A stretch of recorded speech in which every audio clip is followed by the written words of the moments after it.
Hello नमस्कार दोस्तों। इस क्लास में हम पढ़ने वाले हैं प्रकाश का प्रकीर्णन। प्रकाश का प्रकीर्णन यानी स्कैटरिंग। तो जल्दी से वीडियो को लाइक कर दो, अपने दोस्तों को शेयर कर दो। तो पिछली सारी क्लासें हमने यूट्यूब पर अपलोड कर दी हैं। अपवर्तन क्या होता है, परावर्तन क्या होता है, लेंस पढ़ लिया, उत्तल लेंस अवतल लेंस है ना, दर्पण, सब कुछ पढ़ लिया है। तो आप देख सकते हैं। चलो अब क्लास स्टार्ट करते हैं। तो देखो प्रकाश का प्रकीर्णन क्या होता है। तो इसमें देखो प्रकीर्णन का मतलब होता है फैलना। प्रकीर्णन का मतलब क्या है? फैलना। कहने का मतलब ये है, जैसे ये सूरज है, सूरज से ये लाइट आई, इसको बोलते हैं अपन श्वेत प्रकाश। तो ये श्वेत प्रकाश आया, जब ये श्वेत प्रकाश आया तो हमारा जो वायुमंडल होता है ना, इसमें ये धूल और धुआं के कण पाए जाते हैं। किसके कण पाए जाते हैं? धूल और धुआं के। जब ये प्रकाश इनमें टकराता है ना, वायुमंडल के जो धूल धुआं के कण हैं, तो इनसे टकरा कर ये क्या करता है? दूर फैलने लगता है, इधर उधर भागता है। तो ये जो घटना है ना, प्रकाश का फैलने की जो घटना है, इसको ही बोलते हैं प्रकीर्णन। देखो क्या लिखा है, जब कोई प्रकाश की किरण वायुमंडल में उपस्थित धूल और धुआं के कणों से टकराती है तो श्वेत प्रकाश कई भागों में फैल जाता है। प्रकाश की इस घटना को क्या बोलते हैं? प्रकाश का अपवर्तन। क्या बोलते हैं? प्रकाश का प्रकीर्णन बोलते हैं। तो प्रकीर्णन क्या हुआ? फैलना। एक ही शब्द है, प्रकीर्णन का मतलब फैलना। श्वेत प्रकाश क्या होता है? फैल जाता है। बोलो, ये समझ आ गया ना? अब देखो इसमें क्या हुआ, रेले, ये जो वैज्ञानिक है रेले, इन्होंने क्या बोला कि प्रकाश की जो प्रकीर्णन है ना, जब प्रकाश का प्रकीर्णन होता है तो इसमें जो प्रकीर्णन है वो तरंग दैर्घ्य की चतुर्थ घात के व्युत्क्रमानुपाती होता है। ये लिखा है व्युत्क्रमानुपाती, यानी प्रकाश का प्रकीर्णन डायरेक्टली प्रोपोर्शनल 1 तरंग दैर्घ्य की पावर 4। मतलब तरंग दैर्घ्य अगर अपन बढ़ाएंगे तो प्रकीर्णन क्या हो जाएगा? कम हो जाएगा। जैसे जैसे तरंग दैर्घ्य बढ़ेगी वैसे वैसे प्रकीर्णन क्या होगा? कम होगा। बोलो, समझ आ गया? तरंग दैर्घ्य ज़्यादा तो प्रकीर्णन कम। ध्यान रखना, पॉइंट की बात है, एग्जाम में पूछता है तरंग दैर्घ्य ज़्यादा तो प्रकीर्णन कम। अब ये तरंग दैर्घ्य क्या है, देखो इसको समझो। तरंग दैर्घ्य है कोई प्रकाश का कण एक कंपन में जितनी दूरी तय करता है। मतलब ये हो गई कि कोई किरण प्रकाश की, तो ये पूरा एक चक्कर लगाया इसने, तो इस पूरे एक चक्कर में जो तय करी दूरी उसको तरंग दैर्घ्य करेंगे। या इसका दूसरा है कि ये है, तो ये यहाँ से लेके यहाँ तक ये दूरी बोल दो, चाहे यहाँ से लेके यहाँ तक की एक चक्कर राउंड में ये दूरी, इसको ही तरंग दैर्घ्य बोलते हैं। ठीक है ना? तरंग दैर्घ्य समझ आ गया? अब देखो तरंग दैर्घ्य जो होता है ना, उसका SI मात्रक होता है एंगस्ट्रॉन।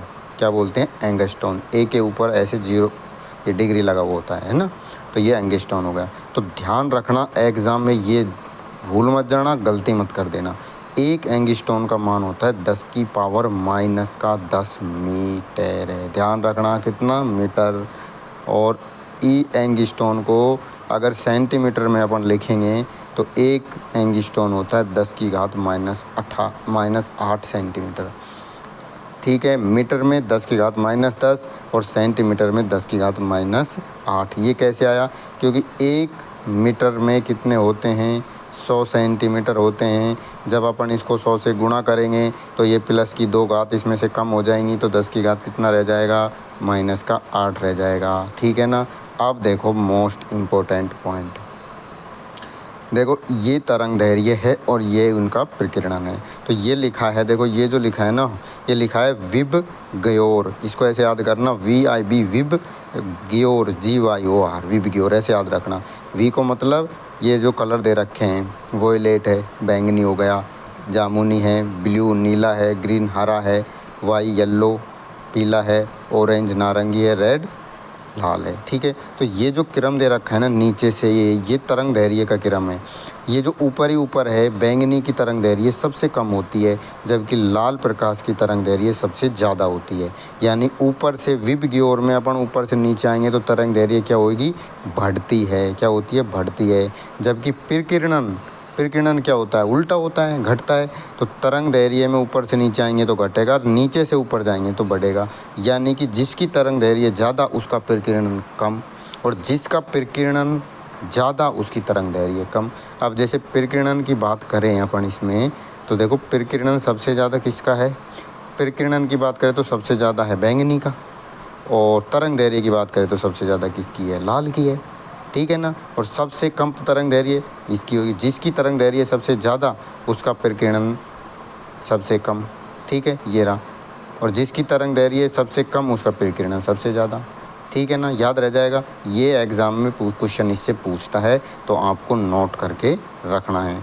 अब देखो स्कैटरिंग की घटना, देखो घटनाएं तो पूछते ही हैं एग्ज़ाम में, सीधा सीधा पूछता है, तो इसमें बस कुछ याद रखना। आपको एक चीज़ याद रखनी है पर स्कैटरिंग में कि जो कलर दिख जाए ना हमको, कलर, तो कलर लाल, नीला, हरा, पीला, और कलर से संबंधित कोई भी बात पूछे तो उसमें आंख बंद करके लगा देना क्या होने वाली है, प्रकीर्णन। जैसे आकाश का नीला दिखाई देना, नीला, नीला क्या आ रहा है, कलर आ रहा है, ठीक है भाई, क्या होगा, प्रकीर्णन होगा। समुद्र के पानी का नीला दिखाई देना, क्या आ रहा है, कलर आ रहा है, क्या होगा, प्रकीर्णन होगा। सूर्य उदय और सूर्य अस्त के समय सूर्य का लाल दिखाई देना, क्या आ रहा है, लाल, लाल आ रहा है, क्या होगा, प्रकीर्णन होगा, ठीक है। तो कलर से संबंधित, रंग से संबंधित कोई भी घटना पूछे तो आंख बंद करके लगाना है अपन को, क्या होगा, प्रकीर्णन होगा। इसमें याद रखना टिंडल प्रभाव जो है ना, टिंडल प्रभाव, ये भी प्रकीर्णन का उदाहरण है, बस इसको आप थोड़ा याद कर लेना, एग्ज़ाम में आए तो लगा देना। अब देखो एक और मोस्ट इम्पोर्टेंट पॉइंट, जब कोई व्यक्ति अंतरिक्ष में से आकाश में, अंतरिक्ष में जाता है तो वो आकाश को देखता है तो उसको आकाश कैसा दिखाई देगा, काला दिखाई देगा। इतनी बार एग्ज़ाम में पूछा गया है, पूछो ही मत, बस टक देशी नहीं आएगा तो याद कर लेना। अब अगर अपन यहाँ से आकाश को देखते हैं ना तो अपन को नीला दिखाई देता है, जब अगर अपन अंतरिक्ष में चले जाएंगे तो यही आकाश अपन को दिखाई देगा काला। उसका कारण है, क्या कारण है कि अंतरिक्ष में क्या नहीं होता, वायुमंडल नहीं होता है। और अपन ने अभी पढ़ा था स्कैटरिंग में, प्रकीर्णन में, कि जो प्रकाश आता है वो वायुमंडल में धूल और धुआं के कणों से क्या होता है, फैलता है। इसके कारण हमको जो आकाश है नीला दिखाई देता है। अब अंतरिक्ष में चले जाएंगे तो वायुमंडल ही नहीं रहेगा, वायुमंडल नहीं रहेगा तो वो कैसा दिखाई देगा, काला दिखाई देगा। बोलो आ गया समझ में एक बार में, ठीक है। अब देखो अगली घटना देखते हैं, प्रकाश का वर्ण विक्षेपण। क्या है, प्रकाश का वर्ण विक्षेपण, ये क्या होता है। इसमें कुछ नहीं, बस याद रखना कि एक प्रकाश है वही, उसको एक पारदर्शी प्रिज्म होता है उसमें से गुजारते हैं, वही श्वेत प्रकाश है, इसको सिर्फ पारदर्शी प्रिज्म में से गुजारेंगे अपन, तो उसमें अपवर्तन की घटना होगी। अपवर्तन के पश्चात जो श्वेत प्रकाश है वो 7 रंगों में क्या हो जाएगा, विभाजित हो जाएगा, ठीक है ना।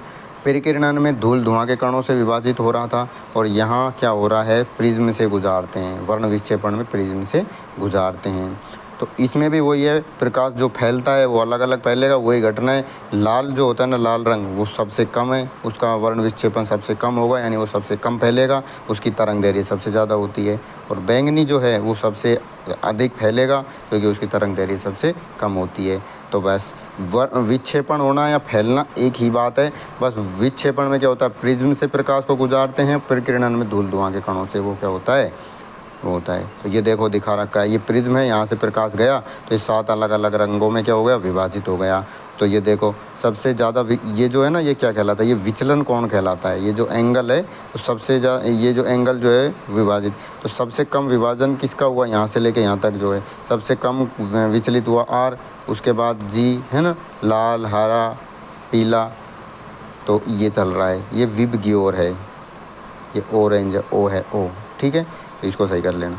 तो ये जो घटना है, ये जो बनता है ना प्रिज्म से, इसको बोलते हैं स्पेक्ट्रम। प्रिज्म से जब श्वेत प्रकाश को गुजारते हैं तो ये जो बनता है इसको बोलते हैं स्पेक्ट्रम, ठीक है। तो कहने का मतलब ये है सीधा साधा, विचलन कोण या विचलन की बात करें तो सबसे ज़्यादा बैंगनी में होगा, सबसे कम लाल में होगा। बस घोड़ के पी लो आराम से, एग्ज़ाम में सवाल इनसे सीधा सीधा बनता है, आप इनको कर देना। छोटा सा वीडियो है 8-10 मिनट का, हमने इसमें पूरा जो 2 घटनाएं पढ़ ली, प्रकाश का प्रकीर्णन पढ़ लिया और प्रकाश का वर्ण विक्षेपण पढ़ लिया। थोड़ा बहुत और बचा है, 2-3 घटनाएं, वो हम देख लेंगे। बाकी एग्ज़ाम में सवाल इन्हीं में से आने वाला है, इनको घोट लो, पी लो, ठीक है ना। और बस खुश रहो, मस्त रहो, स्वस्थ रहो, लगातार अपनी पढ़ाई करते रहो, किसी के बहकावे में नहीं आना है, पढ़ाई करते रहना है। जय श्री राम।